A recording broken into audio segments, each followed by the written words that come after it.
நோய்வாய்ப்பட்டு இருப்பானே ஆனால் இந்த நோயாளிகளை கூட அவர்களிடம் சென்று நலம் விசாரித்து விட்டு வர வேண்டும். இதுவும் ஒரு வணக்கம் என்று இஸ்லாம் கற்றுத்தருகிறது. நபிகள் நாயகம் ஸல்லல்லாஹு அலைஹி வஸல்லம் சொன்னார்கள், ஹக்குல் முஸ்லிமி அலல் முஸ்லிமி சித்துன்.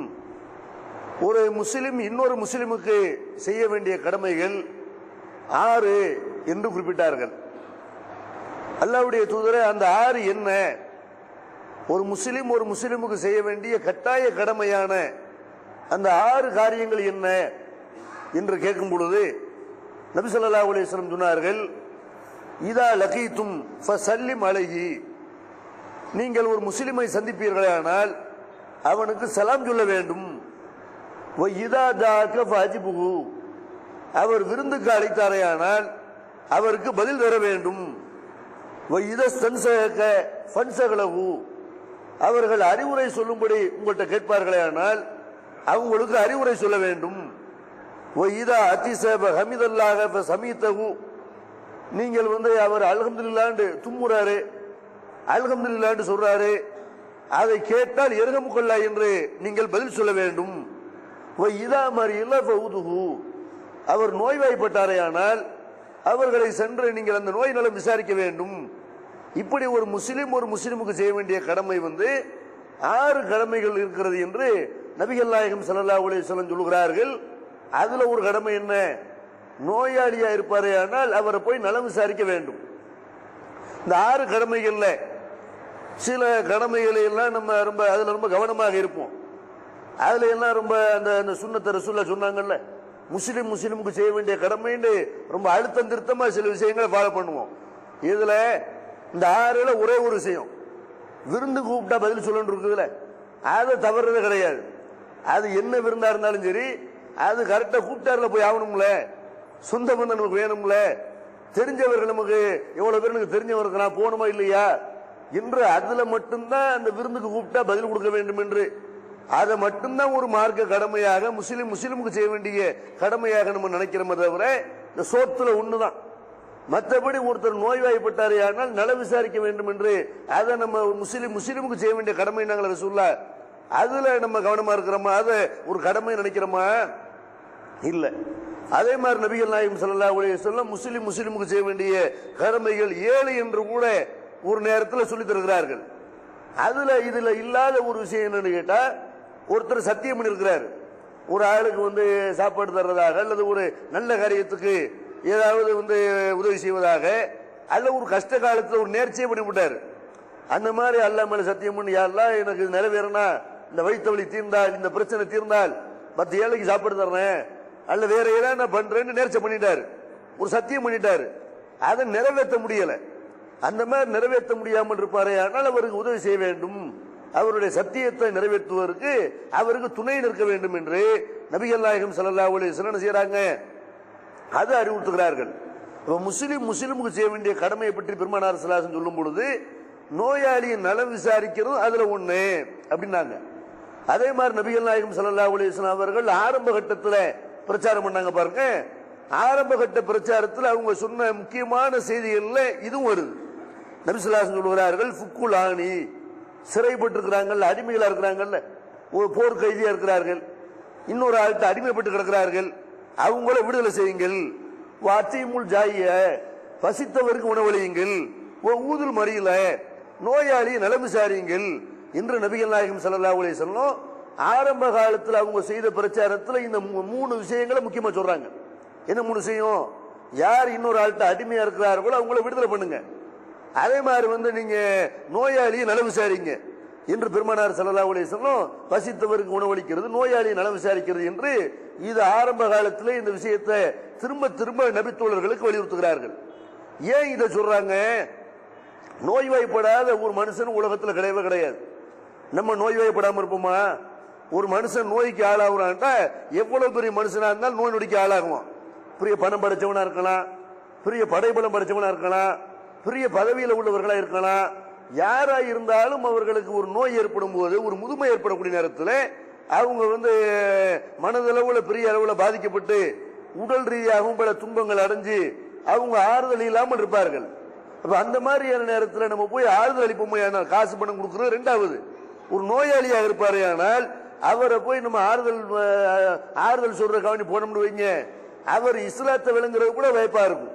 எத்தனையோ பேர் நம்ம பார்க்கிறோம், நாத்தியம் பேசிய பல பேர் நல்ல ஆரோக்கியமா இருக்கும்போது, திரகாத்திரமா இருக்கும்போது நாத்தியம் பேசுவார்கள். கடவுளை கிடையாது, மர்மையெல்லாம் கிடையாது அப்படின்னு பேசியவர்கள்லாம் ஒரு நோய் நொடிந்த ஆளன்னு பெருசாத்தை நோக்கி போனான், தர்காவுக்கு வர்றான், பள்ளிவாசலுக்கு வர்றான். நாத்தியம் பேசினாலும் என்ன செய்யறான், ஒரு நோய் நொடிண்டா இங்கேயாவது ஒரு இந்த நிவாரணம் கிடைக்காதா, எங்கேயாவது இதுல ஒரு மோட்சம் கிடைக்காதா என்று நோய் நொடிந்த ஆளான உடனே அவர்கள் பகுத்தறிவாளர்கள் என்று தங்களை சொல்லிக் கொள்பவர்கள் கூட கடவுளை தேடக்கூடிய ஒரு நிலைமையை நம்ம பார்க்கிறோம். அதே மாதிரி எத்தனை பேருக்கு நோய் ஏற்படுகிறது, அந்த நோயினுடைய கடுமையினாலேயே ஷிர்க்குக்கும் போயிடுறாங்க.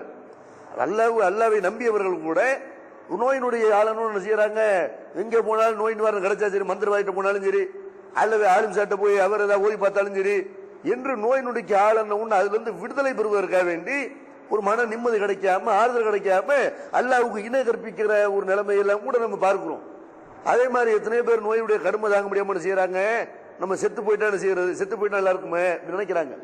ஏன்னா அந்த நோயாளிகள் இருக்கக்கூடிய குடும்பத்தார்களை பார்த்தீங்கன்னா பல வகையில் அவங்களை ஒதுக்குவார்கள். நோயாளியா நல்லா இருக்கும் போது அவர்கிட்ட பணம் பறித்தவர்கள்லாம், அவரை வைத்து அனுபவித்தவர்கள்லாம் நோய் நொடிக்கு ஆளாயிட்டான்னு, முதுமைக்கு ஆளாயிட்டான், எப்பட சாகுவான், எப்படி தொலைஞ்சு போவான் என்றெல்லாம் நோய்க்கு ஆளன்னு அவனை வைத்து பார்ப்பதற்கு மறுக்கிறார்கள், அதுக்கு கூச்சப்படுகிறார்கள், சங்கடப்படுகிறார்கள்.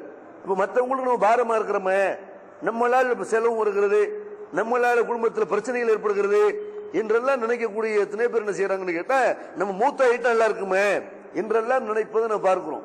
இதனாலதான் இஸ்லாம் என்ன பண்ணுது, பல வகையில சொந்தக்காரர்கள் கூட பக்கத்தில் இருப்பவர்கள் கூட அவன்கிட்ட ஆறுதலா பேசாத நிலைமையில நீங்க தேடி போங்க. ஒருத்தர் நோய்வாய்ப்பட்டிருப்பாரே ஆனால், முதுமை அடைந்திருப்பாரே ஆனால் நீங்க தேடி போய் அவரை நல விசாரியுங்கள் என்று இதை ஒரு இபாதத்தாக, இதை ஒரு வணக்கமாக நபிகள் நாயகம் ஸல்லல்லாஹு அலைஹி வஸல்லம் குறிப்பிடுகிறார்கள்.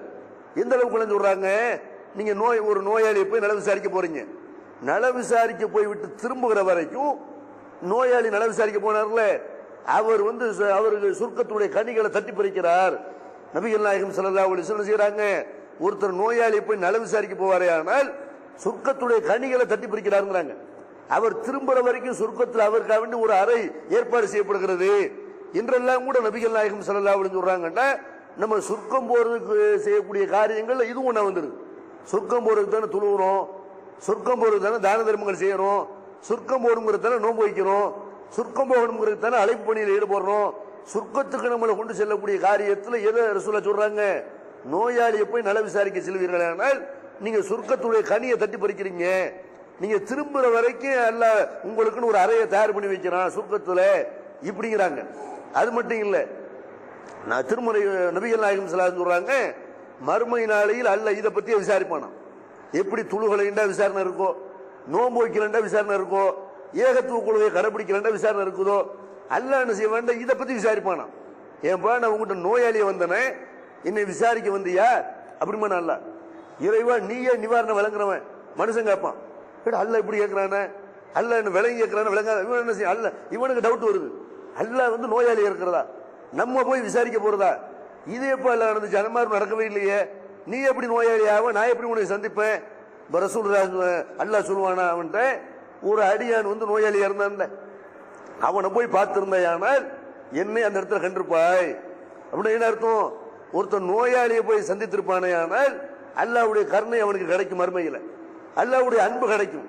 அப்படி நோயாளியை போய் சந்திக்காதனால, இறக்கமில்லாமல் இருந்த காரணத்தினால், கண்டுகொள்ளாமல் இருந்த காரணத்தினால் என்னுடைய அன்பு உனக்கு கிடைக்கல இப்படின்னு மறுமையில் அல்லாஹ் செய்வான், நோயாளியை போய் சந்திச்சியான்னு விசாரணை பண்ணுவான் அப்படின்னு ரசூலுல்லாஹ் சொல்றாங்கடா.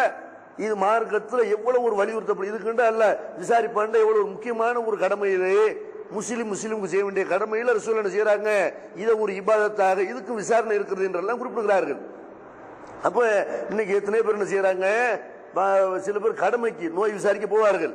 எப்படி போறாங்க, கடமைக்கு போகிறார்கள், போய் பார்க்கலன்டா இது நினைச்சுக்கிறோமா, அண்ணன் தம்பியை கூட விசாரிக்கிறதுக்காக என்ன செய்யறாங்க, என்னத்தையும் வாங்கிட்டு போகணுமே அப்படிங்கறதுக்காக வேண்டி, நமக்கு செலவாகுங்கிற காரணத்துக்காக வேண்டி, அல்லது நேரத்தை எல்லாம் ஒதுக்கி போகணுங்கிறதுக்காக வேண்டி, நமக்கு நோய் வாய்ப்பட்டா இன்னும் மற்ற ஆளுங்க வரணுமா இல்லையா, நோயாளிக்கு நேரத்தை செலவழிக்கிறதுக்கு ரொம்ப கவலையா இருக்கிறது. ரொம்ப கஷ்டமா இருக்குது. இவனுக்கு போய் நேரத்தை செலவழிச்சு போகணுமே, 1 மணி நேரத்தை செலவழிக்கணுமே என்றெல்லாம் வேண்டா விருப்ப போறாங்க பாருங்க. வேண்டா விருப்ப போறது இல்லை, இது ஒரு இபாதத்து நினைக்கணும். நம்ம சுருக்கத்துக்கு போறதுக்கான காரியத்தை செய்ய போறோம் அப்படி நினைச்சு போகணும். நோயாளி எதுக்காக வேண்டி இஸ்லாம் நல விசாரிக்க சொல்லுது? எத்தனை பேர் வறுமையில் இருப்பார்கள். நீங்க பாத்தீங்கன்னா ஒரு அன்றாடம் காட்சி எத்தனை பேர் இருப்பாங்க. சாப்பாட்டுக்கு தான் அவனுக்கு ஏதாவது கிடைக்கும், அவனுடைய சம்பாத்தியம் அவனுடைய சாப்பாட்டுக்கு உதவும். ஒரு துணிமணி வாங்குண்டா கூட கஷ்டமா இருக்கு, அப்படிலாம் ஏழை எடுக்கிறதுல செய்யறாங்க. ஒரு நோய் நொடிக்கு ஆளாகி விட்டார்களே, ஆனால் திடீர்னு ஒரு மருத்துவ செலவு வந்தா என்ன பண்ணுவான்? ஒரு சாதாரண ஒரு காய்ச்சல் தழுவினா கூட நம்ம டாக்டர்கிட்ட போனா ஒரு 100 ரூபா ஆகும், ஒரு 150 ரூபா ஆயிரம் பயந்து கொண்டு அதுக்காக வேண்டிய கடையில மாத்திரை வைத்திங்கிறாள் இருக்கலாம். அல்ல வேற மாதிரி ஏதாவது உனக்கு கிட்னி ரீதிய பிரச்சனை இருக்கு, அல்ல சுகர் பிரஷர் அந்த மாதிரியா நோய் இருக்கு, இதை போய் கூட டாக்டர் கிட்ட செய்வான். இந்த காசை கூட ஒரு 1000 ரூபாய் நம்ம செலவழிச்சோம்னா குடும்பத்துக்கு ஒரு மாசம் செலவுக்கு ஆகுமே, இதை போய் பார்க்கணும் அப்படின்னு நினைத்து எத்தனை பேர் என்ன செய்யறாங்கன்னா போய் மருத்துவமனைக்கு போகாம இருக்கிறார்கள். கடையில் வருமான மாத்திரை அந்த மாதிரி எல்லாம் நம்ம அதிர மண்டலத்தில் கூட பார்க்கிறோம். நிறைய சகோதர சகோதரிகளை நீங்க பாத்தீங்கன்னா அந்த மாதிரி நிறைய நோயாளிகள் இருக்கிறாங்க. தூக்க மாத்திரை வாங்கி கொடுக்குறாங்க. தகப்பனாருக்கு, தன்னுடைய கணவருக்கு, பிள்ளைகளுக்கு சாப்பாடுக்கு வேணுமே, அவங்களுடைய அந்த படிப்பு செலவுக்கு வேணுமே அப்படிங்கிறதுக்காக வேண்டி மாத்திரை தூக்க மாத்திரை வாங்கி கொடுத்து அமைதிப்படுத்தக்கூடிய ஆள்கள்லாம் பார்க்கிறோம். அப்ப இப்படியெல்லாம் சமுதாயத்தில் இருப்பதை பார்த்து விட்டு இது அல்ல நம்ம மேல உச்ச கடமை இல்லையா?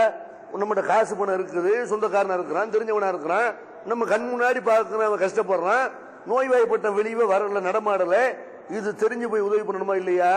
அப்படி உதவி பண்ணலைன்னா மறுமையில விசாரணை இருக்கிறது என்று நபிகள் நாயகம் ஸல்லல்லாஹு அலைஹி சொல்றாங்க. நபிகள் நாயகம் ஸல்லல்லாஹு அலைஹி வஸல்லம் அவங்கள நீங்க எடுத்துக்கொண்டீர்களே, ஆனால் யார் நோய்வாய்ப்பட்டாலும் சரி அவங்க ஒரு போருக்கு தேவையான நேரத்தில் நபித்தோழர்களை கூப்பிடுறாங்கல்ல, ஒரு போருக்கு போகணும், ஒரு பயணத்துக்கு போகணும் அப்படின்னா எல்லாரையும் அரவணைத்துக் கொண்டு எல்லாரும் சேர்த்துக்கிட்டு போறாங்க பாருங்க. நல்ல நல்ல சந்தோஷமா இருக்கிற நேரத்தில் மட்டும் எல்லாரையும் கூட்டு போயிட்டு இருக்க மாட்டாங்க. துன்பமா அவங்களுக்கு ஒரு பிரச்சனையா ஒரு கஷ்டமா அதுல ரசூலுல்லாஹி செய்வாங்க, போய் விசாரிப்பாங்க. அவங்களுடைய பண்பா இருக்குது. நல்லா இருக்கிற நேரத்தில் எத்தனை பேர் பார்க்கிற நண்பர்களா இருப்பான், நோய்வாய்ப்பட்டா போய் என்னன்னு கேட்க மாட்டான். அப்ப மனசுக்குள்ள நினைப்பான், நம்ம நல்லா அனுபவிச்சாங்க, ஒரு நோய்வாய்ப்பட்டு படுத்து கிடக்கிறோம், எவனும் எட்டி பார்க்கல, இப்படி நினைப்பானா இல்லையா? நபிகள் நாயகம் ஸல்லல்லாஹு அலைஹி வஸல்லம் அவங்க எல்லா விஷயத்திலும் மாறலா இருக்கிறாங்க. இந்த நோயினால விசாரிக்கிறதுல கூட அவங்க எப்படி மாறலா இருக்கிறாங்கன்னு பாருங்க.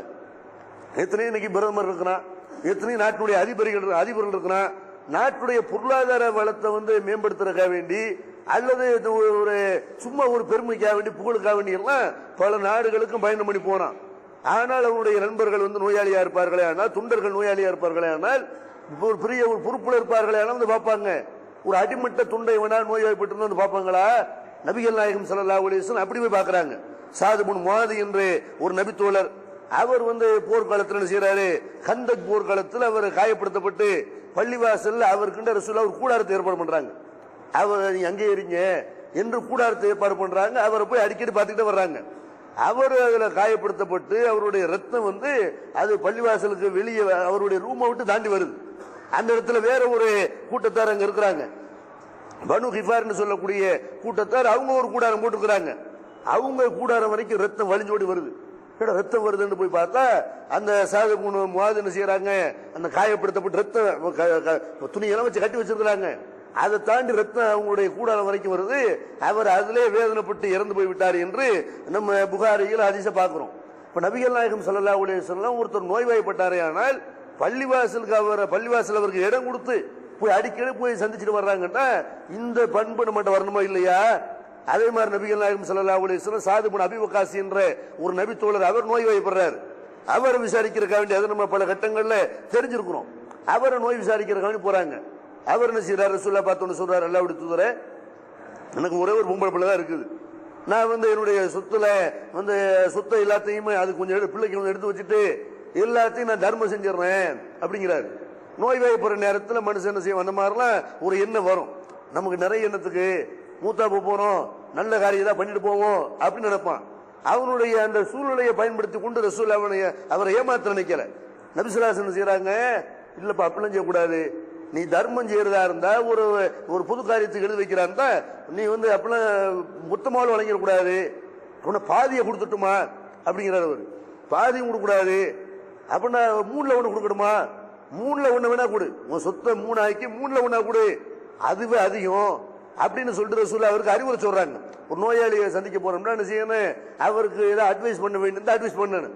அட்வைஸ் என்ன, மார்க் ரீதியில விளங்காம இருந்த அந்த அட்வைஸ், அதே நேரத்தில் அவருக்கு என்னன்னு தெரியல, என்ன வைத்தியம் பார்க்கணும்னு தெரியல, அந்த மாதிரி நிலைமையில இருப்பாரு. ஆனால் அவர் விரும்பினால் என்ன செய்யலாம், இதுக்கு என்ன பண்றேன்னு தெரியல, ஏதாவது ஒரு ஆலோசனை சொல்லுங்கன்னு கேட்ட ஆலோசனை சொல்லலாம்.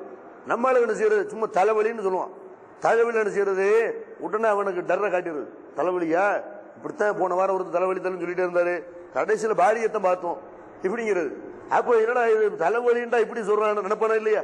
ஊரா என்ன செய்வாரு, எனக்கு இந்த மாதிரி பிரச்சனை இருக்கு, ஒரு சாதாரண ஒரு வயிற்றுலியுமா, ஸ்கேன் எடுத்து பாத்தியா, எக்ஸ்ரே எடுத்தியா, இப்ப அவனை போட்டு என்ன செய்யறது, சாதாரண வயிற்றுலி கிடப்பா, இது 2 நாள் படுத்தா சரியாயிரு, ரெஸ்ட் எடுத்தா சரியாயிரு. இதுக்கு அவனை பல கேள்வி கேட்டு என்ன செய்வாங்க, அதை எடுத்தியா இதை எடுத்தியா, அங்க அப்படி ஆயிடுச்சு இங்க எப்படி ஆயிடுச்சு மிரட்டுறாங்க பாருங்க. அந்த வேலை வச்சுக்க கூடாது. அதே நேரத்தில் அவர்கள் விரும்பினால் என்னன்னு தெரியல, பல பேர்ட்ட காட்டி பார்த்தாச்சு, இதுக்கு என்ன ஆலோசனை சொல்லுங்க கேட்டான்னு செய்யலாம், ஆலோசனை சொல்லலாம். அல்லது மார்க்க ரீதியாக அவர்கிட்ட ஏதாவது ஒரு அறியாம இருந்துச்சுன்னா அதை நம்ம விளக்கலாம். இன்னும் சொல்ல போனா அந்த மாதிரி நோய்வாய்ப்பட்டிருக்கிற நேரத்தில் சொல்றதை கேட்கவும் செய்வார்கள். நோய்வாய்ப்பட்டிருக்கிறான், அதுக்கு முன்னாடி கத்தம் பாத்தியா தாயத்து தகடு தர்காண்ட் அந்த மாதிரிலாம் இருப்பார்கள். அப்ப அவங்கள போய் சந்திச்சு இந்த மாதிரி இருந்தீங்க, என்ன வைத்து கொண்டு இருந்தீங்க, இதெல்லாம் பாவம், இதெல்லாம் வந்து மார்க்கத்தில் தடுக்கப்பட்டிருக்கு, இதெல்லாம் தவிர்த்துக்கிறங்கன்னு சொன்னு வைங்களேன், அது பெரிய தாவாவா இல்லையா? இது நோயினால விசாரிக்கிறதாவும் வாய்ப்பு போயிருச்சு, அவனுக்கு ஒரு அமைதி கிடைக்குது. நம்ம சொல்லக்கூடிய செய்தியை கவனத்தோடு அது வரைக்கும் வீரா பார்ப்போம். நோய் வர்ற வரைக்கும், முதுமை வர்ற வரைக்கும் பள்ளிவாசக்குள்ள வந்துருவா பார்ப்போமா? நீங்க நோன்பு நேரத்துக்கு திறந்துருவீங்களா? நீங்க சகர நேரத்தில் வாங்க சொல்லிடுவீங்களா? இந்த எங்க ஏரியாவில் பிரச்சாரம் பண்ணிடுவீங்களா? முறுக்கோட இருப்பான். நல்ல ரத்தம் சூடா இருக்கிற நேரத்தில், இளமை முறுக்கோட இருக்கிற நேரத்தில் பேசி அந்த பேச்சுக்கள்லாம் ஒரு நரம்பு பிடிச்சி அல்ல இழுத்த உடனே படுக்கையில் போட்ட உடனே அப்போ அந்த சூடு இருக்கா, அந்த வேகம் இருக்காது. அந்த மாதிரியான நேரத்தில் நம்ம அவங்களை சந்திச்சு தாவா பண்ணலாமா இல்லையா? ரசூலுல்லாஹி அவருக்கு அறிவுரை சொல்றாங்க, நீ உன் புண்டாட்டிக்கு செலவழிக்கிற பாரு, இதுக்கு கூட நன்மை இருக்குதுப்பா. அவன் வாயில ஊட்டக்கூடிய ஊறுகவலை உணவுக்கு கூட நன்மை இருக்கிறது. நீ பாட்டு உன் பிள்ளைகள் அடுத்தாட்ட கையந்திர மாதிரி விட்டுட்டு போறதா, தன்னிறைவு பெற்றவர்களாக விட்டுட்டு போகணும். அதான் சேர்ந்து பிள்ளைகளுக்கு சேர்த்து வை, இன்னும் எல்லாத்தையும் கொடுத்துறேன்னு சொல்றேன். இதெல்லாம் கூடாது, கொடுப்பதா இருந்தா 3ல 1 கொடு. இப்படி நபிகள் நாயகம் ஸல்லல்லாஹு அலைஹி வஸல்லம் அவருக்கு அறிவுரை சொன்ன செய்தியை நம்ம புகாரில பார்க்கிறோம். அதே மாதிரி நபிகள் நாயகம் ஸல்லல்லாஹு அலைஹி வஸல்லம் ஜாபீர் என்ற ஒரு நபி தோழரை சந்திக்க போறாங்க. இந்த ஜாபீர் ரலியல்லாஹு தான் அவங்க தகப்பனார் வந்து ஒரு போர்க்களத்தில் கொல்லப்படுறாங்க. அவர் இறக்கும் போது 9 சகோதரிகளை விட்டுட்டு போறாரு. அவருக்கு 9 பொம்பளை பிள்ளைங்க, 9 பேரை இவர் தான் வளர்க்கிறார். அப்ப அவர் என்ன செய்யறாரு, ஜாபீர் ரலியல்லாஹு வந்து மயக்க நிலைமையில கிடக்குறாங்க. நபி ஸல்லல்லாஹு அலைஹி வஸல்லம் அவரை போய் சந்திக்க போறாங்க. போய் தண்ணி எடுத்து ஒழு செஞ்சு என்ன செய்யறாங்க, அந்த தண்ணியை அவர் மேல தெளிக்கிறாங்க. தெளிச்சு அவர் எந்திரிச்ச உடனே மயக்கம் தெரிஞ்சு கேட்கிறாரு, லிமனில் மீராஸ், அல்லாஹ்வுடைய தூதரே சொத்துக்கு யார் வாரிசு? அவருக்கு 9 சகோதரர்கள் இருக்கிறாங்க, அப்ப எப்படி சொத்து இப்படி பங்கிடுறது என்றெல்லாம் என்ன செய்யறாரு, என்னுடைய சகோதரிகள் மட்டும்தான் இருக்கிறாங்க, எனக்கு என் சொத்தை எப்படி பங்கிடுறது இப்படின்னு கேட்கிறாரு. அப்பதான் ஒரு குர்ஆன் வசனம் கூட வருது, இந்த மாதிரி ஒரு ஆளுக்கு பிள்ளை இல்லைன்னா அவருடைய சகோதர சகோதரிகளுக்கு அந்த சொத்து போய் சேரும், இன்னொன்னு ஆளுக்கு என்னென்ன போய் சேரும்னு சொல்லி ஒரு குர்ஆன் வசனம் அவருக்கு வேண்டி இறங்குது. அப்ப ஜாபீருங்கிற ஒரு சஹாபி ரசூலுல்லாஹி செய்யறாங்க, நோய் விசாரிக்கிறதுக்கு போறாங்க. அதே மாதிரி நபிகள் நாயகம் ஸல்லல்லாஹு அலைஹி வஸல்லம் சாது இப்னு உபாதாங்கிற ஒரு நபி தோழர் நோய் வாய்ப்படுறாரு. இது வந்து ரசூலுல்லாஹி ஸல்லல்லாஹு ஒரு நாட்டுடைய அதிபரா இருக்கிறாங்க, பல போர்களுக்கும் போயிட்டு வந்திருக்கிறாங்க. அந்த நாட்டுடைய மேனேஜ்மெண்ட் அவங்க கையில தான் இருக்கிறது, ஆன்மீக தலைவராக இருக்கிறாங்க, அல்லாஹ்ட்ட அந்த வஹி வந்து கொண்டிருக்கிறது. இவ்வளவு பிஸியான ஒரு வேலையில ரசூலுல்லாஹி செய்யறாங்க, இந்த ஒரு நன்மையான காரியத்தில் பங்கெடுக்கிறாங்க. இதுல போய் முன்னாடி போய் நிக்கிறாங்க. அது மாதிரி ரசூலுல்லாஹி செய்யறாங்க, சாது இப்னு உபாதாங்கிற ஒரு நபி தோழரை நோய் விசாரிக்கிறதுக்காக வேண்டி அவங்க போறாங்க. அவங்களுக்கு பின்னாடி ரசூலுல்லாஹி பின்னாடி உசாமா இப்னு ஸைத், அவங்க ரசூலுல்லாஹுடைய அந்த கழுதையில ரசூலுல்லாஹும் அவங்களும் போறாங்க. போனால் போற வழியில வந்து ஒரு கூட்டம் உட்கார்ந்து இருக்கிறாங்க. அந்த கூட்டத்தில் அப்துல்லா பின் ரவாஹாங்கிற அந்த சஹாபி இருக்கிறாரு. அதே மாதிரி வந்துகிட்டு அப்துல்லா பின் உபைங்கிற முனாஃபிக்குகளுடைய தலைவனாக இருந்த அந்த நேரத்தில் இஸ்லாத்தை ஏத்துக்கிறார். பின்னாடி இருந்தாலும் இஸ்லாத்தை ஏத்துக்கிறார், பின்னாடி தன்னை முஸ்லிமா காட்டி கொடுக்கிறாரு. ஆனால் அந்த நேரத்தில் இஸ்லாத்தை ஏத்துக்கிறல. அப்துல்லா பின் உபை இருக்கிறாரு, அதே மாதிரி முஸ்லிம்கள் இருக்கிறாங்க, இனவைப்பு இருக்கிறாங்க, பல பேர் இருக்கிற ஒரு சபையை ரசூலுல்லாஹி பாக்குறாங்க. நபி ஸல்லல்லாஹு அலைஹி வஸல்லம் நோய் விசாரிக்க தான் போயிட்டு இருக்கிறாங்க. பாக்குறாங்க, ஒரு சபையை கண்டா ரசூலுல்லாஹி தாவா பண்ணணுங்கிற என்ன அவங்களுக்கு வரும், ஒரு கூட்டமா இருக்கிறாங்களே, இந்த மாதிரி நேரத்தில் போய் நம்ம தாவா பண்ணோம்னா ஒரு நல்ல ஒரு மேட்ராவில் தெரியுது, நல்ல ஒரு வாய்ப்பாவில் தெரியுது என்று நபி ஸல்லல்லாஹு அலைஹி வஸல்லம் உடனே இறங்குறாங்க. இறங்கி என்ன செய்யறாங்க, அந்த உங்க இறங்கி போகக்கூடிய நேரத்தில் கழுதையை கொண்டு போய் கிட்ட நிப்பாட்டுறாங்க பாருங்க. அது அப்படியே புழுதியை கிளப்பி அது அவங்களுடைய மேல படுது. அப்துல்லா பின் உபை மூக்க பத்தி என்ன செய்யறான், இந்த மாதிரி புழுதியை கிளப்பாது முகமது, புழுதியை கிளப்பாவே அப்படின்னு சத்தம் போடுறான். ரசூலுல்லாஹி கழுதை அந்த இடத்துல நிப்பாட்டி விட்டு வந்து உங்கள்கிட்ட பயன் பண்ணுகிறார்கள். நீங்க இஸ்லாத்தை ஏத்துக்கிறீங்களேன், அல்லாஹ் ஒருத்தன் தான் கடவுள், நான் ரசூலா இருக்கிறேன், இப்படி எல்லாம் தாவா பண்ணுகிறார்கள். நீங்க மறுமையில் அப்பதான் வெற்றி பெறுவீங்க அப்படி எல்லாம் பேசக்கூடிய நேரத்தில் அப்துல்லா இப்னு உபை வந்து சட்டம் போடுறான். முகமதே, நீ சொல்றது உண்மையா இருக்கும்டா, அதை கூட அழகான செய்தி எதுவும் இல்லை. ஆனா இதையெல்லாம் நீ யாருக்கிட்ட போய் சொல்லணும்? உன்னை ஏத்துக்கிட்ட மக்கள்கிட்ட போய் நீ சொல்லு. எங்கள்கிட்ட எப்ப எங்களுக்கு உன்னை பிடிக்கவே இல்லை, நீ வரவே செய்யாத, இங்க எதுக்கு வர்ற, இந்த இடத்துலயும் பிரச்சாரம் பண்ற இப்படின்னு கடிக்கிற மாதிரி பேசுறான். பேசணும்னு நம்ம ஆளுங்க செய்யறாங்க, முஸ்லீம்களை நின்றுக்கிட்டு அவனை அதட்டாம ரசூலை அமைதிப்படுத்துறாங்க. அல்லாஹ்வுடைய தூதரை நீங்க வேணாம், தேவையில்லை, அவங்கிட்ட நீங்க நம்ம இதுல வந்து பேசுங்க, எங்கிட்ட சொல்லுங்க, நாங்க எவ்வளவு நாள் கேட்கிறோம் இப்படிங்கிறாங்க. ரசூலுல்லாஹ்வுக்கு என்ன செய்யணும்னு தெரியல, கூட இருக்கிற ஆட்களை சப்போர்ட் இல்லாத மாதிரி அந்த மாதிரி இருக்கிறது. கடைசியில அந்த பக்கம் இருந்து சவுண்டு வர, இந்த பக்கம் சவுண்டு போக ஒரு மாதிரி கரைச்சல் ஆகுது. ரசூலுல்லாஹ் அமைதிப்படுத்துறாங்க. அமைதிப்படுத்திட்டு ஒரு வழியா வேணப்பா, ஆளை விடுங்கப்பா அப்படின்னு ரசூலுல்லாஹ்வுடைய தாவா என்னத்தை பாருங்களேன். ஒரு நாட்டுடைய அதிபரா இருக்கிறாங்க, அல்லாஹ்வுடைய தூதரா இருக்கிறாங்க, ஒரு சபையை கண்டால் ரசூல் என்ன செய்யறாங்க, அந்த இடத்துல தாவா பண்ண ஒரு நல்ல வாய்ப்பு கிடைக்குது என்று அந்த மாதிரி ரசூல் அனுப்பிச்சு போய் அவ்வளவு ஒரு ஆர்வமா இருக்கிறாங்க. அப்ப அந்த மாதிரி ரசூல் என்ன செய்யறாங்க, சாது இப்னு உபாதாட்ட வந்துட்டாங்க. அவர் நோய் விசாரிக்கிறதுக்காக வேண்டி வந்த நேரத்தில் அவர்கிட்ட சொல்றாங்க, சாது இப்னு உபாதாவை பாத்தீங்க, நாங்க வர்ற வழியில ஒரு செய்தி நடந்தது, இந்த மாதிரி ஒரு கூட்டம் உட்கார்ந்துருச்சு, நான் போய் அவங்க பயான் பண்ண போய் கடைசியில் என்னை வந்து இந்த மாதிரி பண்ணிட்டாங்க அப்படிங்கிற மாதிரி சொன்ன உடனே சாது இப்னு உபாதா சொல்றாரு, அல்லாஹ்வுடைய தூதரே, நீங்க வர்றதுக்கு முன்னால இந்த அப்துல்லா இப்னு உபை இருக்கிறான்ல, அவனுக்கு கிரீடம் அணிவித்து தலைவராக்க பார்த்தார்கள். மதீனாவில் இருக்கிற யூதர்கள்லாம் அவனை வந்து தலைவனாக்க பார்த்தார்கள். நீங்க வந்தவன அவன் தலையில இருக்கிற கிரீடம், அங்க போற கிரீடம் உங்களுக்கு வந்துருச்சு, நீங்க நாட்டுடைய அதிபர் ஆயிட்டீங்க, உங்களை மக்கள் தலைக்கு மேல தூக்கி ஆடுறாங்களா, அந்த பொறாம தாங்க முடியல அவங்களுக்கு. எதனால எதுக்குறாங்க, எதனால அந்த கோத்தை காட்டுறான், அவன் தலைமை மாறி போச்சுல. எதுக்குற எல்லாரும் நீங்க பாத்தீங்கன்னா தௌஹீதை எதுக்குற யார் எடுத்துக்கொண்டாலும் இந்த பதவி போயிருமோ இதுக்கு தான் எதிர்ப்பாங்க, வேற ஒண்ணுமே இல்லை. எத்தனை பள்ளிவாசல் எல்லாம் நம்ம எதிர்த்தாங்க, எதனால எதிர்த்தாங்க, இவங்க சின்ன பையன்லாம் வர்றாங்க பேசுறாங்க, இவங்க பேசுறது எடுபடுது, இவங்க நிர்வாகத்து கொண்டாடு செய்யறது, இதுக்கு பயந்துதான் ஆரம்ப காலத்துல எல்லாம் நினைஞ்சாங்க தௌஹீதை எதிர்த்தார்கள். அந்த மாதிரி அப்துல்லா இப்னு உபை வந்து அதுக்குத்தான் ரசூலை எதிர்க்கிறான் அப்படின்னு அவர் சொல்றாரு. மன்னிச்சிருங்க, நீங்க அவனை பொருட்படுத்தாதீங்க, மக்களை அவரை தலைவர் ஆக்கல அப்படின்ன உடனே அப்ப நபிகள் நாயகம் ஸல்லல்லாஹு அலைஹி வஸல்லம் அவரை மன்னிச்சு விட்டுறாங்க. அதுக்கப்புறம் வந்து மக்கால வெற்றி கொள்ளப்படக்கூடிய நேரத்தில் பாக்குறாங்க, ஆகா எல்லாருமே முகமதுக்கு பின்னாடி போயிட்டாங்களே, இந்த மார்க்கம் வெற்றி பெறக்கூடிய ஒரு மார்க்கம் ஆயிருச்சே அப்படின்னு இந்த அப்துல்லா இப்னு உபை மாதிரி ஆளுன்னா அதுக்கப்புறம் இஸ்லாத்துக்கு வர்றாங்க. இஸ்லாத்துக்கு வர்றாங்க வெளிப்படையா, நயவஞ்சகத்தனமான வேலையை உள்ளுக்குள்ளே பண்ணிக்கிட்டு இருந்தான். ஆனால் வெளிப்படையா தன்னை முஸ்லிம் நினைஞ்ச அந்த ஆளு அப்துல்லா இப்னு உபை வந்து காட்டிக்கிட்டான். அப்ப நபிகள் நாயகம் ஸல்லல்லாஹு அலைஹி வஸல்லம் சாது இப்னு உபாதாவை அவருடைய அந்த மரண படுக்கையில போய் பார்க்க போறாங்க. அதே மாதிரி நபி ஸல்லல்லாஹு அலைஹி வஸல்லம் வந்து சாது இப்னு உபாதா வந்து நோய்வாய்ப்பட்டிருக்கிற நேரத்தில் அப்ப ரசூலுல்லாஹ் அப்துர் ரஹ்மான் இப்னு அவுஃப், சாது இப்னு அபி வக்காஸ், இந்த சஹாபாக்களில் அப்துல்லா இப்னு மஸ்ஊத் இவங்களை எல்லாம் கூட்டிட்டு ரசூலுல்லாஹ் அவர் போய் பார்க்கறதுக்காக போறாங்க. அடிக்கடி போறாங்க, ஏதோ ஒரு நாளைக்கு பேருக்கு போய் பார்த்துட்டு வரல, அவர் பார்க்கறதுக்கு அடிக்கடி போறாங்க. அப்படி பார்க்க போகும்போது அப்ப அவரை சுத்தி கூட்டம் எல்லாம் உட்கார்ந்துருக்காங்க. அப்ப ரசூலா பாக்குறாங்க, எல்லாம் எட்டி பார்த்துட்டு இருக்குது, மூத்தா போயிட்டார் போல இருக்குது.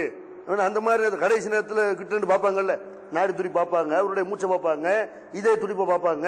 அந்த மாதிரி சுத்தி கூட்டம் இருந்த உடனே முடிஞ்சிருச்சா, மூத்தாயிட்டாரா, சக்கராத்துல கடந்து நின்றனால கஷ்டப்பட்டு இருக்கிறாரு, முடிஞ்சிருச்சா மூத்தாயிட்டாரா அப்படிங்கிறாங்க. அல்லாஹ்வுடைய தூதர் இல்ல அப்படின்னு ரசூலா பாக்குறாங்க. அவர் ரொம்ப கஷ்டப்படுறாரு. ரசூலுல்லாஹ் அழுகுறாங்க.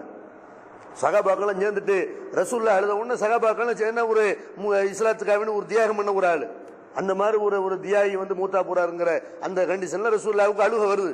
சகாபாக்கள் அழுகுறாங்க. அப்ப குடும்பத்தார்கள் சத்தம் போட ஆரம்பிச்சிட்டாங்க, சத்தம் போட்டு அழுக ஆரம்பிச்சிட்டாங்க.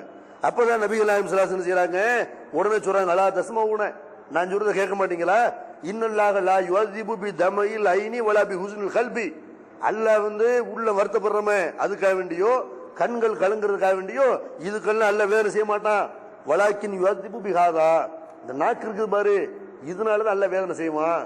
நீங்க அழுதுங்கன்னா அது ஓகே, மார்க்கத்தை தடுக்கப்படல, நீங்க கவலைப்படுறீங்களா கவலைப்படுங்க, அனுமதி இருக்கு உங்களுக்கு. ஏதாவது வார்த்தையை விட்டீங்க, சத்தம் உப்பாரி வைக்கிறீங்க, இல்ல அல்லாஹ்வை ஏசுறீங்க, அந்த மாதிரி ஏதாவது பண்ணீங்கன்னா அதனாலதான் அல்ல வேதனை செய்வான். நாக்கு கட்டுப்படுத்துங்க, சத்தம் போடாதீங்க, உப்பாரி வைக்காதீங்க என்று நபிகள் நாயகம் ஸல்லல்லாஹு அலைஹி வஸல்லம் செய்றாங்க. அந்த மாதிரி அவர்கள் வந்து ஒரு அமைதிப்படுத்துகிறார்கள். அப்ப ரசூலுல்லாஹ் ஸல்லல்லாஹு அலைஹி வஸல்லம் செய்றாங்க, மரணப்படுக்கையில கிடக்கிற ஒரு ஆளை போய் நோய் நல விசாரிக்கிறக்கான்னு போறாங்க.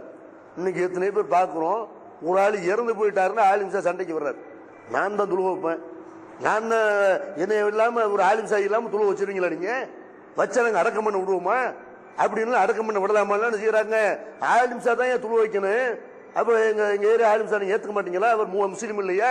அவர் காஃபிரா இப்படிலாம் செய்யறாங்க கேட்கிறாங்க.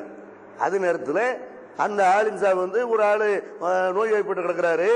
அவர் ஏரியாவில் எத்தனையோ ஆளுகளை பார்க்கணும், துளு வைக்கக்கூடிய ஆளுகளா இருப்பாங்க, பள்ளிவாசல் நிர்வாகியா இருப்பாங்க.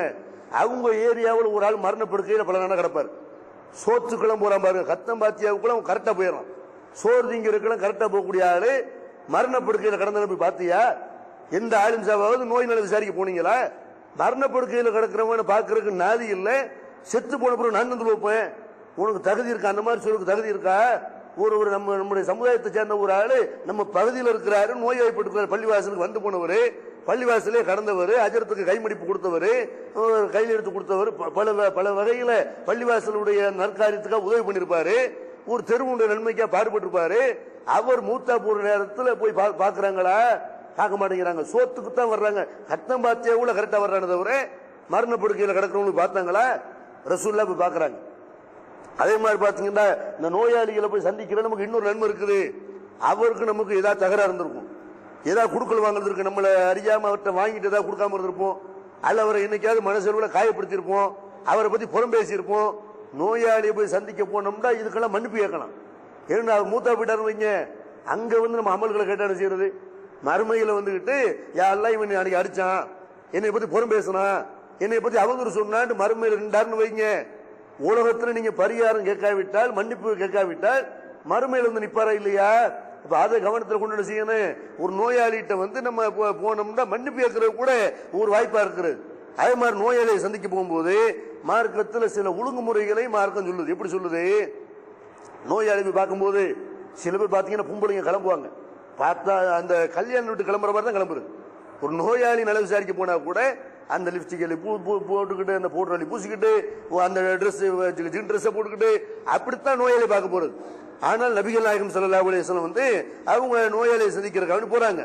ஒரு அன்சாரி தோழர் வந்து செய்யறாரு, அவர் வந்து சொல்றாரு, ரசூலுல்லாஹ்வுக்கு வந்து சலாம் சொல்லி விட்டு ரசூலுல்லாஹ்ட்ட பேசி விட்டு திரும்பி போறாரு. அப்ப நபி ஸல்லல்லாஹு அலைஹி வஸல்லம் சாத் இப்னு உபாதாவை பற்றி விசாரிக்கிறார்கள். என்னப்பா சாத் இப்னு உபாதா எப்படி இருக்கிறாரு? எல்லாம் விடுத்துறவர் நல்லா இருக்கிறாரு அப்படிங்கிறாங்க. அப்ப யார் சாத் இப்னு உபாதாவை பாக்குறதுக்கு யாரெல்லாம் வர்றீங்க அப்படின்னு ஒண்ணு ஒரு கூட்டம் எந்திரிக்கிறது. ஒரு 10 பேர் கிட்ட நபி ஸல்லல்லாஹு அலைஹி வஸல்லம் அந்த 10க்கும் மேற்பட்ட நபி தோழர்களும் சாத் இப்னு உபாதாவை பாக்குறதுக்காக போறாங்க. அப்ப அப்துல்லா இப்னு உபர் சொல்றாங்க, மா அலைனா நியாலுன் வலா கிஃபாஃபுன் வலா கிலாபிசுன் வலா குமுசுன் தம்ஷிஃபி தில்க சிபாக். கரடுமுரடான அந்த பாதை, அவர் இருக்கிற இடத்துக்கு நாங்க போறோம், கரடுமுரடான பாதை, நாங்க செருப்பு போடல, சட்டை ஒரு விருதமான சட்டை போடல, பேண்ட் போடல, ரொம்ப எளிமையான முறையில் காலனி கூட இல்லாம தான் போய் அவரை பார்த்துட்டு வந்தோம். ஆடம்பரம் இல்லாம நோயாளி பார்க்க போறதுக்கு கூலிங் கிளாஸ் கண்ணாடி இருக்கு, நோயாளி பார்க்கறதுக்கு ஸ்ப்ரே அடிச்சுக்கிட்டு சென்ட் அடிச்சுக்கிட்டு புதுசா ட்ரெஸ் மாட்டி அது எப்படி போகணும்? நோயாளி போய் சந்திக்க போனாலும் இப்படி போகணும். எளிமையான முறையில நபிகள் நாயகம் ஸல்லல்லாஹு அலைஹி வஸல்லம் போறாங்க. அதையும் கவனத்தில் வச்சுக்கணும். அதே மாதிரி வந்து நோயாளின்னு சொன்னா ரொம்ப தெரிஞ்ச ஆளு சில பேர் செய்வாங்க, பணக்காரரா இருப்பாரு அல்லது அவர் வந்து ஒரு பதவி வைத்தவரா இருப்பாரு. அந்த மாதிரி ஆளு 3 தடவைக்கு மேல தும்முனார்னு வைங்களேன், அதுக்கு போய் விசாரிக்க போவான். என்ன தும்மிட்டு இருக்கிறீங்களே அப்படின்னு. அதுக்கு ஒரு ஆலிம்சா நோய் வாய்ப்பட்டா அதெல்லாம் போய் விசாரிப்பாங்க. எத்தனை வீடுகளில் பார்க்கிறோம், தாய் தகப்பனார் விட முடியாம இருப்பாங்க. தாய் தகப்பனார் தள்ளாத வயசுல அவங்க முடியாம இருப்பாங்க, எரிச்சப்படுவான். நாய் மாதிரி குலைக்கிறது. அரசு மருத்துவமனைகள் இருப்பாங்கல்ல, அரசு மருத்துவமனையில் போன செய்வாங்க, நீங்க உடம்பு முடியலன்னு போறீங்க, பெரிய ஆளா இருந்தா அதுக்கேற்ற மாதிரி ஏதாவது செய்வான். ஒரு சாதாரணமான ஆளு போய் அரசு மருத்துவம், எதுக்காக மக்கள் அரசு மருத்துவமனைக்கு போக மாட்டேங்கிறாங்க? அரசு மருத்துவமனையில ரொம்ப அலட்சிய டாக்டரா இருக்கட்டும், அங்க வேலை பார்க்கக்கூடிய பணியாளர்களா இருக்கட்டும், எல்லாம் ஒரு அலட்சிய போக்கும், ஒரு அரசாங்க அலுவலகத்தில் வேலை பார்க்கிறோங்கிற ஒரு திமுறும் ஆணவமும் அந்த மாதிரியான அந்த ஒரு கரிச்சு கொட்டுற மாதிரியான வார்த்தைகளும் இதனாலதான் நிறைய போக மாட்டேங்கிறாங்க. அப்ப அரசு மருத்துவமனைகள்லாம் முஸ்லிம்கள் பயன்படுத்தாததுக்கு அந்த சுயமரியாதை நம்ம கடைபிடிக்கணுங்கிற ஒரு காரணமா இருக்கிறது. மற்ற சமுதாய மக்கள் என்ன செய்யறாங்க, என்ன திட்டாலும் பரவாயில்லைன்னு போயிட்டு வந்துடுறாங்க. ஆனால் முஸ்லிம்கள் சுயமரியாதை நம்ம கடைபிடிக்கிறதுனால நமக்கு அது பெருசா தெரிகிறது. இவன்கிட்ட போய் என்னத்துக்கு நிக்கணும் அப்படி டாக்டர் கூட மூஞ்சிய கூட பார்க்க மாட்டான். நீங்க பாத்தீங்கன்னா பட்டுக்கோட்டையில காது மூக்கு தொண்டைன்னு ஸ்பெஷலா வச்சிருப்பான். போனீங்கன்னா ஒரு 1/2 மணி நேரத்துக்கு போட்டு பார்ப்பான் உங்களை. 1/2 மணி நேரத்துக்கு மூக்க காட்டுங்க, கண்ணை காட்டுங்க, காது காட்டுங்க, 1/2 மணி நேரமா போட்டு ஸ்கேன் எடுத்துருவாங்க, அதை எடுத்துருவாங்க ஒரு 1500 ரூபாய்க்கு பில் வைப்பாரு. அவ்வளவு தொட்டு பார்ப்பாரு. இது அரசு மருத்துவமனை போங்க, உங்க மூஞ்சிய கூட பார்க்க மாட்டான். மூஞ்சிய பார்க்க அப்படியே பேர் என்ன என்ன கேட்க கூட மாட்டேன், என்ன செய்யுது உங்களுக்கு? அது அரசாங்கம் எழுதி அனுப்பும். ஒரு காது வலியா என்னத்தையா காது வலிக்கு ஒரு மாத்திரையை கொடு, வயிற்று வலியா எதனால வயிற்று வலி என்ன அதெல்லாம் இல்ல, வயிற்று வலி ரெண்டு மாத்திரை சொல்லுவாங்கல்ல. அதாவது அந்த அரசாங்க மருத்துவமனையில பாத்தீங்கன்னா எந்த மாத்திரை எடுத்துக்கிட்டாலும் தானா ஆனான்னு போட்டிருக்கும். தானா ஆனா என்ன, தமிழ்நாடு அரசு அவன் போட்டிருப்பான். ஆனா தமிழ்நாடு அரசு இல்ல, அதுக்கு பேரு தலைவலி அவ்வளவுதாங்கிறான். அது அர்த்தம் என்ன, சிம்பாலிக்க உன் தலைவிதி அவ்வளவுதான். எந்த நோயின்னு போனாலும் அந்த 2 வெள்ளை கலர் மாத்திரை, 2 மஞ்சள் கலர் மாத்திரை, 2 சிவப்பு கலர் மாத்திரை, இது பட்டிமன்றத்தில் கூட கேள்வி பண்ணுவாங்க. இந்த மாதிரி தலைவிதி அவ்வளவு எது போனாலும் அதை கரெக்டா சுட்டு வச்சிருப்பாங்க. அதை தூக்கி கொடுத்துருது. இந்த மாதிரி எல்லாம் அரசு மருத்துவமனை நடக்குது பாருங்க. போனா திட்டுறது, அறிவு இல்லையா, அப்படின்னு இல்லை இப்படி இல்லை இப்படிலாம் என்ன பிச்சைக்காரனை படுத்தாத பாருன்னு செய்வாங்க. அவன்கிட்ட போய் நம்ம பிச்சை கேட்க போற மாதிரி அப்படி எல்லாம் ஒரு கும்பலை புள்ள போக்க போயிட்டாங்க வைங்களேன். அரசாங்கத்தில் இலவசமாக பிரசவம் பார்க்க முடியும், அரசாங்கத்தில் நிறைய நமக்கு வாய்ப்புகள் இருக்கிறது, உதவிகள் இருக்கிறது. அப்படின்னு போய் புள்ள போற போனா போய் பாவடையோட பின்னல் அங்க போய் இங்க நெல் இங்க உட்காராத அங்க உட்காராத இப்படி எல்லாம் திட்டுறாங்க பாருங்க. இந்த மாதிரி பெத்த பிள்ளைகள் நடக்கிறாங்க. அரசாங்க மருத்துவமனையில அவன் காசு பண்ண உள்ள அந்த ஒரு அரசாங்க அலுவலகத்தில் வேலை பார்க்கற திமுறல நோயாளி யாரோ எவரோங்கிற அடிப்படையில் மனிதனையும் எல்லாம் நடக்கிறான். ஒரு பெத்த தாய் தகப்பனார்ட்ட எப்படி நடக்கணும், அரசாங்கத்தில் அந்த மருத்துவமனையில் எப்படி நடக்கிறார்களோ அப்படி திட்டங்கள் வாந்தி எடுக்கிறீங்களே, அறிவில்லையா? இருந்த இடத்துல மலைஜலம் கிடைக்கிறீங்களே, நோயாளின்னு அப்படித்தானே இருப்பாங்க. நீ குழந்தையா இருந்த நேரத்தில் நீனும் இருந்த இடத்துல மலைஜலம் கழிக்கலையா, நீனும் வாந்தி எடுக்கலையா, மாத்திரையை கொடுத்த கக்கலையா? வயதை அடைந்து விட்டார்கள். ஆனால் அவங்க அந்த மாதிரியான ஸ்டேஜுக்கு தான் வர்றாங்க. ஒமன் அம்மிர் உனக்கி சுகுபில் கலுக்கு அல்லாஹ் குர்ஆன்ல சொல்றான், யாருக்கு நீண்ட ஆயுள கொடுக்கிறோமோ படைப்புல அவரை நம்ம திரும்ப வர வைக்கணும்னு அல்ல, திரும்ப அதே கண்டிஷன் போயிடுவார். குழந்தையா இருந்து அவர் வளர்ந்து இளமையாய் முதியவரா போனவர், முதியவரான செய்வாரு, இளமை திரும்பாது, அவர் திரும்ப ரிவர்ஸ் வருவார், குழந்தை மாதிரி ஸ்டேஜுக்கு வந்துருவாரு. அப்ப அந்த மாதிரி உள்ள ஸ்டேஜில் வர்றவங்க மேல கருணை கட்டணுமா இல்லையா, இறக்கப்படணுமா இல்லையா? எத்தனை பேர் பார்க்கணும், தாயை கவனிப்பாங்க. சில பேர் பொம்பளை பிள்ளையா இருந்தாலும் சரி, ஆம்பளை பிள்ளையா இருந்தாலும் சரி, சில பேர் பார்த்தீங்கன்னா தாயை உழுது கவனிப்பாங்க. தகப்பனாரை கவனிக்கிறாங்களா? கவனிக்கிறத கூட அந்த பாரபட்சம் பார்க்கறாங்க. ஏழை பணக்காரன் ஒரு ஏழை இறந்து போயிட்டான்னு வைங்க, அந்த ஜனாசாவுல யாரும் போய் நிக்கிறது கிடையாது. பெரிய பெரிய ஆளுக விஐபி வீட்டுக்காரர் சனாடி செய்யறது இல்ல. அந்த மாதிரி ஒரு ஏழை மூத்தா அது போயிட்டு சாதாரண ஆளு, சும்மா சும்மா ஒரு சலூன் கடை வச்சிருக்கிறவன், சும்மா துண்டு வைக்கிறவன், இந்த மாதிரி சும்மா ஒரு லெவுட்டு ஆளு, இப்படி எல்லாம் ஒரு இஸ்லாமிய மார்க்கத்தில் இந்த மாதிரி ஏற்றத்தாழ்வு கிடையாது. ஒரு விருந்தை கூட ரசூலுல்லாஹ் சொல்றாங்க இல்லையா, எந்த விருந்துல ஏழைகள் புறக்கணிக்கப்பட்டு பணக்காரர்கள் மட்டுமே அழைக்கப்படுகிறார்களோ அதுதான் மோசமான விருந்துன்னு சொன்னாங்களே இல்லையா. விருந்துல கூட சரிசமமா எல்லாரையும் கூப்பிடுன்னு சொல்லக்கூடிய இந்த மார்க்கத்துல ஒருத்தர் நோய்வாய்ப்பட்டா மூத்தாயிட்டா அவனை பார்க்கறதுக்கு பாரபட்சம், அவன் தானே பாத்துக்கலாம், இவன் மூத்துல போக வேண்டிய தேவையில்லை. பணக்கார மூத்தாருன்னு விஐபியா இருக்குது, அந்த மாதிரி பெரிய பதவி வைத்தவரா இருக்கிறாரு, கூட்டத்தை பாத்தீங்கன்னா கணக்கு வழக்கலாம வரும். எதுக்குப்பா வந்தீங்க, ஆளுக்காவணி வர்றீங்களா, ஒரு ஜனாசாவில் கலந்து கொண்டா நன்மைங்கிறக்காவணி வர்றீங்களா? அப்ப ஜனாசாவில் கலக்கிறது உள்ள நன்மை விளங்க மாட்டேங்குது பாருங்க. ஒரு நோயாளியை சந்திக்கிறதுல மார்க்கத்தில் நன்மை இருக்கிறது விளங்க மாட்டேங்குது. ஏழை பணக்காரங்க வித்தியாசம் பார்க்கணும். குடும்பத்திலே தாய் தகப்பங்கிற அடிப்படையில் சில பேர் தாயை கவனிப்பாங்க, தகப்பனாரை கவனிக்க மாட்டாங்க. சில பேர் தகப்பனாரை கவனிப்பாங்க, தாயை கவனிக்க மாட்டாங்க. இப்படிலாம் இருக்கா இல்லையா? அப்ப இதெல்லாம் வீட்டிலேயே இந்த மாதிரி குடும்பங்கள் நடந்துச்சுன்னா மனநோயாளி ஆவாங்களா இல்லையா, சித்திரலாமான்னு நினைக்குவாங்களா இல்லையா? அப்ப இதெல்லாம் தாய் தகப்பனார ரசூலுல்லாஹ் சொல்றாங்கல்ல, யாருக்கு தள்ளாத வயது வரைக்கும் ஒரு தாய் தகப்பனார் வயசான காலத்தில் அவர்கிட்ட இருக்கிறாங்க, அவங்களுக்கு பணிவிடை செய்து சுருக்கம் இல்லாதவன் நாசமாகட்டும் ரசூலுல்லாஹ் சொன்னாங்க இல்லையா. ஒரு ஆளுக்கு எத்தனை பேர் சின்ன வயசுல தாய் தகப்பனார் இறந்திருப்பாங்க. அப்ப வயசான காலம் வரைக்கும் தாய் தகப்பனார் இருக்கிறாங்கன்னு பெரிய பாக்கியமா இல்லையா? நம்ம சம்பாதிக்கிறது தாய் தகப்பன் சாப்பிடுறாங்க. எத்தனை பேர் நல்லா சம்பாதிப்பான், தாய் தகப்பன் இல்லைன்னு கவலைப்படுவான். புண்டாட்டி திங்கிறா புள்ள திங்கிறாங்க, நம்ம தாய் தகப்பன் இதையெல்லாம் அனுபவிக்க ஒரு கார் வாங்கிட்டா கவலைப்படுவான். இது அம்மாவுக்கு காரிச்சு கொடுப்ப நல்லா இருக்குமே, அத்தாவுக்கு காரிச்சு கொடுப்ப நல்லா இருக்குமே அப்படின்னு என்ன மூத்தா இருப்பாங்க. அப்போ நம்ம பங்களா காட்டுறோம், நம்ம எவ்வளவு வசதிகள், இது அவ்வளவுக்குமா அவங்க தானே மூலதனம். நம்மளை படிக்க வச்சது, நமக்கு தொழில காட்டினது, நமக்கு ஒரு வேலை வாய்ப்பை ஏற்படுத்தி கொடுத்தது, நம்ம சம்பாதிக்கிற ஒவ்வொரு 5 பைசாவும் நம்ம தாய் தகப்பன் தான் அதுக்கு மூல காரணமா இருக்கிறார்கள். அப்ப அந்த மாதிரி தாய் தகப்பனார் இல்லையே நினைக்கும் கவலையா இருக்கா இல்லையா? இருக்கும்போது பார்க்க மாட்டேங்கிறான், இருக்கும்போது செய்ய மாட்டேங்கிறான். தகப்பனார்ட்ட மூஞ்சி கொடுத்து பேசுறது இல்லை நிறைய பேர், தாயிட்ட மூஞ்சி கொடுத்து பேசுறது இல்லை. அதுல குறிப்பாக நோய்வாய்ப்பட்டார்களே, காசு பணம் பெருசு, ஒரு ஆறுதல நாலு வார்த்தை பேசணும்ல, அதுக்கு தானே ரசூலுல்லாஹ் நோய் நல விசாரிக்க சொல்றாங்க. நோய் நல விசாரிக்கிறது பணக்காரங்களையும் கூட பார்க்கணும், ஏழை மட்டுமே பார்க்கணும் ரசூலுல்லாஹ் சொல்லல. பணக்காரனா இருந்தாலும் அவனுக்கு என்ன தேவை? காசு பணம் இருக்கு. பெரிய அப்போலால போய் அவனால கவனிக்க முடியும். பெத்த புள்ள கவனிக்காம என்ன செய்வான்? பேசாம கூட்டு போற ஆள் இருக்காது. எத்தனை பேர் பார்க்கிற பல குடும்பங்கள்ல வீட்டுல அதுக்குள்ள வேலையால வச்சு தகப்பனாரை கவனிக்கிறது, தாயை கவனிக்கிறது யாரு? உன்னை எதுக்கு பெத்தாங்க? உனக்கு கடமை இல்லையா? தகப்பனார் பார்க்க கடமை இல்லையா? தாயிட்ட பேசுற கடமை உனக்கு இல்லையா? தாய் தகப்பனார் வயசான காலத்துல கரிச்சு கொட்டுறாங்க, அவங்க திரும்ப திரும்ப பேசுறாங்கன்னா அது அவங்க குழந்தை மாதிரி தான் இருப்பார்கள். அதை சகித்து கொண்டால்தான் சொர்க்கம். அப்ப நம்மளும் அதே மாதிரி ஸ்டேஜ் வருமா இல்லையா? நம்ம புள்ள அதையெல்லாம் பார்த்துக்கிட்டே இருப்பான். தாய் தகப்பனார் எப்படி நடத்துறாங்க, நம்ம தகப்பனார் எப்படி நடத்துறாரு, இவர் வயசாயிட்டா நம்மளும் இப்படி நடத்தணும். கடைசியில் தெருவில் கொண்டு போய் பார்க்கிற எத்தனையோ பேர் வந்து என்ன செய்யறாங்கன்னா, குறிப்பா பொம்பளை பிள்ளைங்க தாயை வீட்டில் வச்சுக்கிட்டு தகப்பனாரை வெளியே அமைச்சுறாங்களா இல்லையா? எதுக்காக சொல்றேன்? ஒரு முதுமையில ஒரு தள்ளாத வயது அடைகிறாங்க, ஒரு அதே மாதிரி ஒரு நோய் நொடிக்கு ஆளவுறாங்க. நல்லா இருக்கும்போது வெளிநாட்டுல இருந்து அவன் சம்பாதிக்கிறது எல்லாம் தாய் சம்பாதிக்கிறது இல்லை, தாயா சம்பாதிச்சு கொடுக்குறாங்க.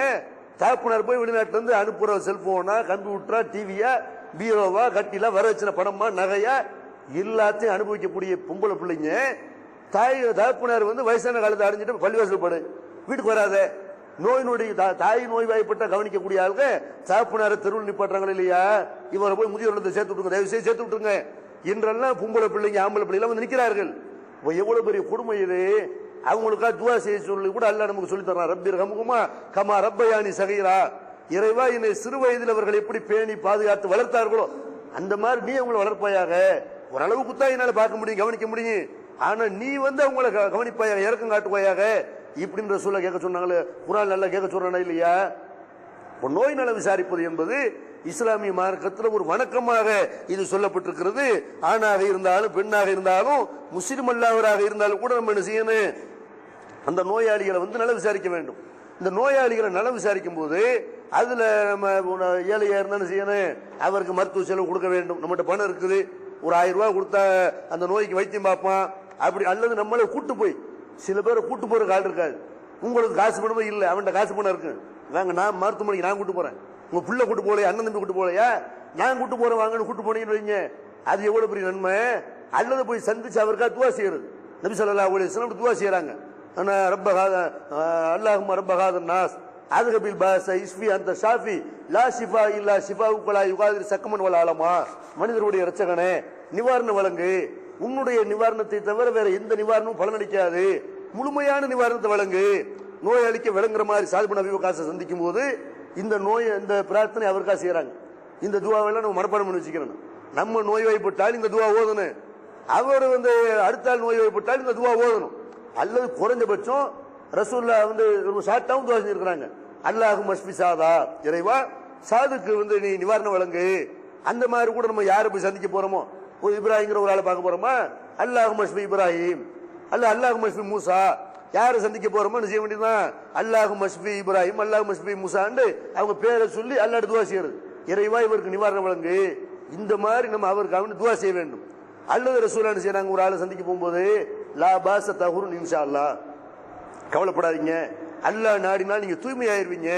இப்படி நபிகள் நாயகம் ஸல்லல்லாஹு அலைஹி வஸல்லம் செஞ்சிருக்கிறாங்க, துவா செஞ்சிருக்கிறாங்க. இதுல ஏதாவது ஒரு துவா அவருக்கு வழங்குற மாதிரி, அல்லது உங்களுக்கு அரபிய தெரியல தமிழ்ல கேட்டு போங்க, அவருக்காக என்ன செய்ய வேண்டியதான், அல்லாஹ் சரியாக்குவாங்க, கவலைப்படாதீங்க, இதெல்லாம் நன்மை தான், ஒரு ஆறுதல். நீங்க நோய்வாய்ப்படுறீங்க, இதனால ஈமான் இழந்துடாதீங்க, தாயத்தை தட்டு தாக்கணும் அந்த மாதிரி போயிடாதீங்க. அவர் போயிருந்தா கூட பிடிச்சி அறுத்து விடணும். இதெல்லாம் ரசூலா பண்ணியிருக்கிறாங்க. நபி ஸல்லல்லாஹு அலைஹி வஸல்லம் கிட்ட ஒரு கூட்டம் இஸ்லாத்தை ஏற்க வரும்போது அதுல ஒரு ஆளு கையில கயிறு கட்டிருக்கிறாரு, புடிச்சு அறுத்து விடுறாங்க.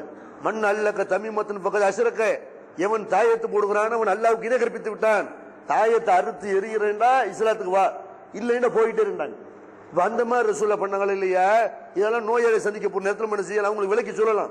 இந்த மாதிரி சில பேர் வாசல்ல தேங்காய் தொங்க விட்டுருப்பாங்க, அல்லது கந்திஷ்டிக்கே வேற பொம்மை வச்சிருப்பாங்க, அல்ல ஒரு வேப்பிலையை கட்டி விட்டுருப்பாங்க, அல்ல வேற ஏதாவது ஒரு தாயத்தை தட்டு தகடுன்னு இருக்குமா, ஒரு தர்கா போட்டாவா இருக்கும். சில ஆளுங்களுடைய வீட்டுக்கு போனீங்கன்னா சுத்தி தர்கா போட்டாவா இருக்கும். அப்ப அதனால எல்லாம் பறக்கத்து நினைக்கிறானே இல்லையா? அல்லாஹ்வுடைய பள்ளிவாசல மாட்டினா கூட பறக்கத்தாவாது.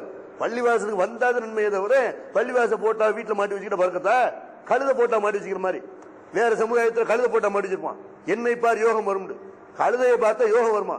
அப்படின்னா வண்ணாங்கெல்லாம் பெரிய பணக்காரனா இருக்கணுமே, கோடீஸ்வரனா இருக்கணுமே. கழுதை நிஜ கழுதை டெய்லி பார்த்துட்டு இருக்கிறாங்க துரித வைக்கிற ஆள்கள்லாம். என்னை பார் யோகம் வரும்னு கழுத போட்டா மாட்டோம் பாருங்க. அந்த மாதிரிதான் தர்கா போட்டா மாட்டி வச்சுக்கிட்டு நம்பி இருக்கிறாங்களா இல்லையா? இதெல்லாம் தப்புன்னு எடுத்து சொல்லலாமா இல்லையா? இந்த மாதிரி நோய் நலம் விசாரிக்கிறதுனால நம்ம தாவா அப்படி செய்ய முடிகிறது. அதே மாதிரி அவங்களுக்கு ஒரு ஆறுதல் அளிக்க முடியும், அவங்களுக்கு உதவி செய்ய முடியும். அவங்களுக்கு நமக்கு ஏதாவது தகராறு இருக்குமே ஆனால் அதை நம்ம தீர்த்து கொள்ள முடியும். அது மட்டும் இல்லாம நம்ம மார்க்க ரீதியாக கூட நமக்கு ஒரு வணக்கமாக இபாதத் ஆகிறது. இதையெல்லாம் கவனத்தில் கொண்டு என்ன செய்யணும், இந்த நோய் நல விசாரிக்கக்கூடிய இந்த பண்பை உருவாக்கி கொள்ள வேண்டும். சில ஏரியாக்களில் சில பகுதிகளில் அரசு மருத்துவமனைக்கெல்லாம் போய் அந்த மாதிரி அரசு மருத்துவமனைக்கு பெரும்பாலும் ஏழையில் தானே இருப்பாங்க, போய் ஒரு ஞாயிற்றுக்கிழமையோ ஒரு வெள்ளிக்கிழமையோ போய் இனத்தையோ பழத்தை வாங்கிட்டு போய் முஸ்லீம் அல்லாதவர்களை கூட போய் சந்திச்சு ஆறுதல் சொல்லிட்டு வந்தோம்னு அதனால இஸ்லாத்துக்கு வரலாம் வாய்ப்பு இருக்குது. நல்ல மக்களா இருக்கிறாங்களே, மனிதநேயத்தை கடைபிடிக்கிறாங்களே, இவங்களை நம்ம தீவிரவாதி நினைச்சோம், பயங்கரவாதி நினைச்சோம். நம்ம நோய்வாய்ப்பட்டு இருக்கிற நேரத்தில் யாரை எவரை தெரியல பார்க்கிறாங்க, அது அவங்கள இஸ்லாத்தை பற்றி சிந்திக்க வைக்குமா இல்லையா? இதையெல்லாம் கவனத்தில் வைத்து இது ஒரு தாவா, இது ஒரு வணக்கம் என்பதை கவனத்தில் வைத்து இந்த பண்பை நாம் வளர்த்துக் கொள்ள வேண்டும் என்று கூறி இந்த உரையை நிறைவு செய்கிறேன். வாகுர் தவானா அனில் அல்ஹம்துலில்லாஹ்.